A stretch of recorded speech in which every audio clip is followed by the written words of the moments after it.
Amid escalating South Korea-Japan tensions at the trade front, officials from both sides met today in Tokyo for working-level talks on Japan's export curbs against South Korea. The meeting came as Seoul strives to tackle the issue through diplomacy and through close communication with the nation's top business leaders. Seoul's National Security Council has once again urged Tokyo to withdraw the trade measures today, but it remains to be seen how much Japan is willing to cooperate. Today, we go in-depth on Japan's export curbs and South Korea's countermeasures with Dr. Kim Young-han, professor of global economics at Sungkyungkwan University. Thank you so much for coming in today. Glad to be here. The working-level talks between Seoul and Tokyo is reportedly still ongoing, Right. but what is your overall expectation on the outcome of the talks? Well, according to the pre-announcement on the goal of these meetings, Japan side has already kind of clarified that this is not a real discussion or serious negotiation, whatever. They kind of proclaimed that this meeting is a kind of one-sided explanation of their policies, what the background of their policy decisions and their policy goals. While South Korean party has a kind of strong incentive to raise questions about the backgrounds for all the latest Japanese claim on the violation of Wassenaar agreement. So in that context, since the purpose and motivation of two parties are too different preparing this meeting, I think we cannot expect that much concrete material outcome from this meeting, probably some communication of their major concern. So although we cannot expect much, but still it would be better than nothing. It would be better than nothing, but still the two sides will only merely reconfirm their differences. It's highly likely. Yeah. Now, Japan, as you've mentioned, stressed that this is not an official bilateral discussion, but rather a one-sided briefing session that will be given by Japan. And it has also lowered the level of the talks from director level to manager level. What do you think is Japan's intentions? So those arrangements would be a strong signal that they do not intend for any real serious discussion whatever. Since this meeting has been proposed by South Korean parties, and so they have no reason to decline this proposal. So they accepted Korean proposal to meet and discuss the issues, but they are not ready to discuss or negotiate since as everyone understands, the major motivation and backgrounds for this measure taken by Japanese side is, we can understand, as a kind of preparation for the coming upper house elections scheduled on July 21st. So the Japanese side is not in a position to make any significant or real the change of their strategies or real concessions or withdrawal, whatever. They should keep on tough positions, especially facing the coming elections. So there is no option to make any strategic kind of adjustment in their approach from Japanese side. And also from Korean side, also Korean government is also not in a position to make anyone back down in this kind of struggle and conflict. So at least I would say before the coming upper house election in Japan, both sides has any kind of option just to keep on a tough position from both sides. So, but while even if you can understand those political background, but still the imminent kind of possible negative impact on Korean business sector is serious enough. So that's the reason why South Korean governments raise every efforts, even including kind of possible support from U.S. side. Even in that case, today's meeting itself was just a kind of, I would say, nominal meetings as a kind of possible start of the future negotiation, which will make any real sense only after the upper house election scheduled on July 21st. Before that, I doubt there would be any real progress between both parties' discussions. So we're unlikely to see any concrete progress from today's talks, but do you expect further talks, more talks to continue follow today's working level meeting? Definitely. Say, Japanese side themselves expect some possible negative impact on their own economies. And already, even though Japanese corporate sector usually keep very compliant approach and attitude towards Japanese government's kind of policy directions, still there is some increasing kind of concerns from Japanese business sectors because they are about to lose biggest customer of their part and components business. So facing those also imminent negative impact even in Japanese economies, Japanese side is not in a real position to keep this kind of conflict in the real long terms.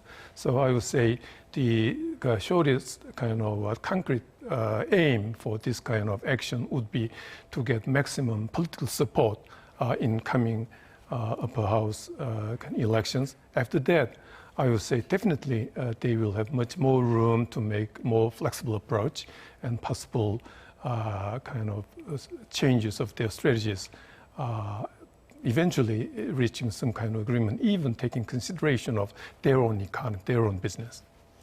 Well, the upcoming upper house election is, of course, definitely always a consideration for Prime Minister Abe. Now, public anger in Korea is rising over Japan's poor treatment of the visiting South Korean officials. I'm sure you've seen the photo as well as the footage that there were stacks of chairs behind them and bits of garbage on the floor. This is by far from a warm welcome, and I personally think that this falls short of international manners that are necessary given how much media attention is focused on this meeting. Right. How did you see it? Well, I would say kind of, although we did not really kind of focus on those kind of possibly minor issues, but still, as you mentioned, it's serious kind of actually demeanor is an approach from the diplomatic perspective. But at the same time, it reflects, I understand their major motivation was to show down how tough position they are keeping against South Korea, mainly with respect to possible view from Japanese voters. Again, a kind of show preparing the coming upper house elections. So even in Japanese side, just as a possible response to the Korean side anti-Japanese kind of mood among the Korean consumers, lately also even in Japanese side there is an anti-Korean kind of mood and propaganda is going on. So probably I would understand that those somewhat demeanor approach from Japanese side was mainly targeting to Japanese voters to get expecting more one-sided support from their voters in coming elections.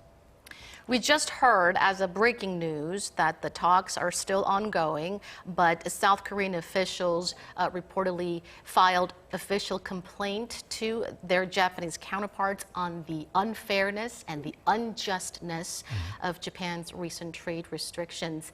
How much do you think their complaint will help in resolving the matter? Well, probably it would be a good chance for Japanese side how well organized Korean side is in handling this kind of conflict. Say after listening all complaint kind of raised by the Korean party in the discussions, but say we might expect almost little meaningful response after those complaint, and those complaint and discussion was made at the working level kind of bureaucracies, and they are not in a position to make any real strategic decisions in their approaches handling these issues. Probably they will make a long report to their kind of senior officials, say, with respect to what would be the possible understanding of these issues by both sides. So just kind of early stage kind of efforts to figure out each other's stance and strategies. Well, but however, it would be also a good chance to show that from Korean side to send a very strong signal that the Korean side is also not in a position to make any kind of backdowns over these issues. And probably they might have provided kind of strong stance of the Korean government unless Japan really provide concrete evidence for their claim for any violation of the Wassenaar Agreement, then they will pursue all possible kind of measures, taking advantage of the WTO cases and other cases like the multilateral or plurilateral discussion, including United States kind of side. So probably a good chance for each other to figure out the possible position and possible measure that can be taken in the near future and in long-term futures. Now, Seoul's top security advisor, Kim Hyunjoong, is now in U.S. for talks on Japan's export curbs with his U.S. counterparts. Do you think he can succeed in drawing some substantial cooperation from the U.S., given the fact that U.S. is, in the middle, situated in the middle of its two core Asian allies? Right. Well, I would say from U.S. side, again, they are not in a position to favor any, say, single side between these two kind of conflicting parties, since both countries are quite a strategic allies country to the United States. But the most important factor would be what would be the possible response from the U.S. business sectors. And as long as they face a strong demands from U.S. business sectors for demanding for kind of quite a prompt and the kind of active actions to resolve this conflict based on the visible possible imminent negative impact on U.S. business sectors, then it is highly likely that the U.S. sector might take action. Also, the United States is facing the coming presidential elections, and they have to show that they are taking every action to take care of the U.S. business side. So I think it is highly likely that if this Japanese action eventually ends up with this real material impact in the reduction of the supply of semiconductors in global market, then definitely Apple's and other leading kind of IT companies, including major U.S. companies, might face serious kind of invisible, concrete negative impact. That would be the starting point for the United States to take an active and concrete action. Before that, I would say mainly the United States might have only the option to use rhetorics for the cooperative solution as long as there is no any concrete measure from the U.S. business sectors. Now, Japan has made a very controversial and risky claim that South Korea is suspected of funneling materials that are widely used to make weapons into North Korea. Right. Why is Japan going that far? And on what grounds is Japan making such claim? Well, see, everybody can understand they are also not in a position to reveal the reality that saying that they initiated this kind of action mainly as a retaliation against the Korean kind of lawmakers. I'm sorry, not kind of Korean judiciary's decision, say against the Japanese firm based on the forced labor during the wartime, during the Japanese kind of colonial dominance. So, although everybody knows that Japan actually initiated all these actions mainly based on their political necessity to take some hard, tough action after the Korean kind of judiciary's kind of ruling against the Japanese firms based on the Japanese kind of forced labor, a kind of abuse of the Korean workers during the forced labor. But they are not in a position to confess their real motivation. So the only option they can make, it would be some other excuses like the possible violation of the Korean side, violation of the Wassenaar Agreement. So we can understand, but they have little, we suspect that they have little concrete hard evidence. So sooner or later, after the upper house elections, probably it is highly likely that they might change their stance if Korean side keeps on tough position claiming for concrete, hard evidences for their Japanese claims. Now, one last question for you before you go. South Korea's National Security Council today proposed an international probe into Japan's claims and strongly urged Tokyo to withdraw its measures if Japan's claims are proven to be false. How do you expect things to play out?